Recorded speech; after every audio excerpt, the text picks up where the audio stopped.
Tóth Levente Kaposvárról. Doktor úr, miért jött erre a kurzusra?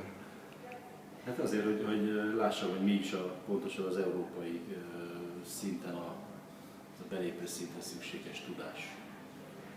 És ezt azt gondolom, hogy ezt tudom, de hogy lássuk, hogy ez megvan, nehogy Isten külföldi munkavállalás is szóba jön ebből a kérdésről. Az itteni certificate segít abban, hogy jobb lehetőségeid legyenek. Ez az első lépés ahhoz, hogy nemzetközileg elismert diplomával rendelkezzek ebbe a témakörbe.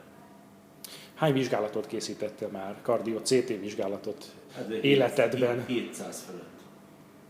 És mit adott ez a kurzus, milyen többletet adott ez a kurzus ahhoz a 700 vizsgálathoz képest? Ezt egy bizonyos tematikus áttekintéssel néztük meg, hogy akár a stenteket, akár a ritkább kórképeknél mi az, amire különösen figyelni kell. A határ területeknél milyen lehetőségek vannak, hogy egy pontos diagnózist adjon a dolog. Ugyanakkor a technikai elméleti háttérben is egy jó összefoglaló volt a legújabb technikák lehetséges alkalmazásáról.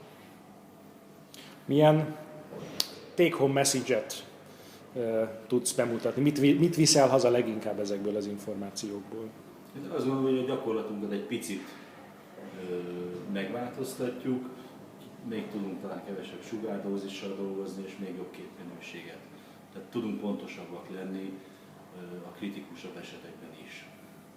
Kaposváron ugye te Siemens Definition Flash berendezéssel dolgozol.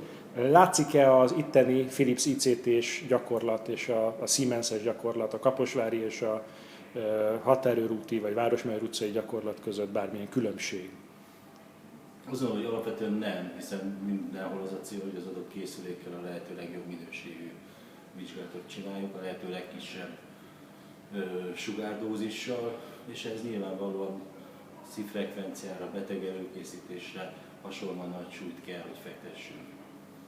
Tehát a cél az ugyanaz, gyakorlatilag a csúcskészülékek azt hiszem, hogy minőségben körülbelül ugyanazt tudják.